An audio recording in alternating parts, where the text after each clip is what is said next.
BJP 5 lakh रुपए गरीबों के इलाज के लिए आयुष्मान योजना देती है, जिसको अरविंद केजरीवाल ने दिल्ली के गरीबों का रोक रखा है। बीजेपी गरीबों को फ्री आवास देती है, जिसको अरविंद केजरीवाल ने रोक रखा है। और बीजेपी आएगी ना तो 300 यूनिट बिजली फ्री देगी प्रत्येक व्यक्ति को, और एक गरीब से गरीब व्यक्ति को भी हम 300 यूनिट बिजली फ्री देने वाले हैं, क्योंकि हमने सोलर पावर में वो तरक्की कर ली है जिससे हमारे खजाने पे चोट भी नहीं लगेगी। आपका सोलर लगाने का पैसा भी मोदी सरकार देगी। शुरू में चूंकि इनका कोई इतिहास भूगोल नहीं जानता था, इसलिए दिल्ली की जनता झांसे में आ गई। अब तो दिल्ली की जनता एक एक सूता सूता जानती है, एक एक इंच इंच जानती है कि ये कितने करप्ट हैं, और खुद भी करप्ट हैं, दूसरों को भी करप्शन के लिए प्रेरित करते हैं। दिल्ली के मुख्यमंत्री रहे अरविंद केजरीवाल ने कहा है कि अगर बीजेपी जीत जाती है तो फ्री इलेक्ट्रिसिटी खत्म हो जाएगी, जो सुविधा मिल रही लोगों को। देखिए, बीजेपी जनता को ज़्यादा से ज़्यादा लाभ देने के लिए जानी जाती है। बीजेपी 5 लाख रुपए गरीबों के इलाज के लिए आयुष्मान योजना देती है, जिसको अरविंद केजरीवाल ने दिल्ली के गरीबों का रोक रखा है। बीजेपी गरीबों को फ्री आवास देती है, जिसको अरविंद केजरीवाल ने रोक रखा है। और बीजेपी आएगी ना तो 300 यूनिट बिजली फ्री देगी प्रत्येक व्यक्ति को, प्रत्येक।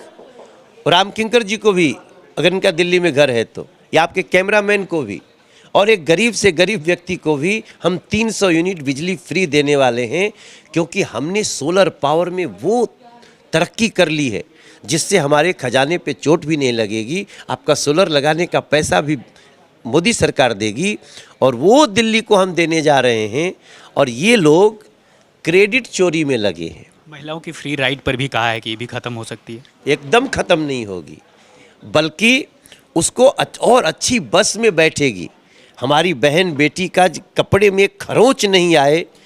अभी तो गाड़ी में जाइए, कब दुपट्टा छिटा जाएगा तो उसका कोई भरोसा नहीं। ऐसा ऐसा गाड़ी कब रास्ते में बंद हो जाएगी, आपको उतर करके फिर ऑटो में जाना पड़ेगा। हम आपको अच्छी बस भी देंगे, और महिलाओं को जो सुविधा मिलती है उसको थोड़ा और बढ़ाएंगे, कम नहीं। आखिरी सवाल है, जनसंपर्क अभियान के तहत अलग अलग घरों में जा रहे हैं और एक लेटर भी दे रहे हैं जिसमें लिखा हुआ है कि हमने क्यों इस्तीफा दिया, सत्येंद्र जैन, सिसोदिया और बाकी सबकी गिरफ्तारी क्यों हुई। देखो, दिल्ली की जनता को ये समझते हैं कि हम जब चाहे भ्रमित कर सकते हैं, तो ये इनका भूल है। शुरू में चूंकि इनका कोई इतिहास भूगोल नहीं जानता था, इसलिए दिल्ली की जनता झांसे में आ गई।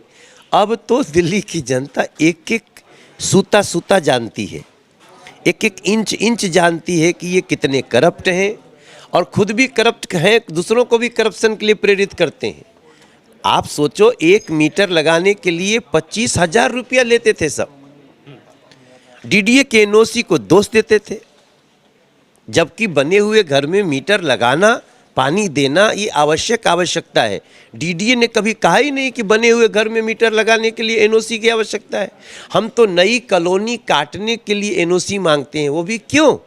ताकि आप नई कॉलोनी काटने के पहले मुझे वहाँ सड़क का रास्ता निकाल लेने दो, मुझे वहाँ सीवर का पाइप डाल लेने दो, वहाँ की डेवलपमेंट की व्यवस्था करने दो। ये बोलता है नहीं नहीं, जनता को उसमें तड़पने दो।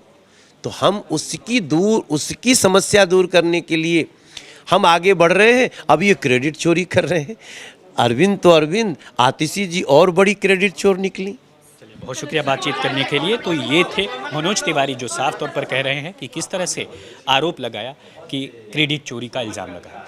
इमैनुअल के साथ राम किंकर सिंह, आज तक।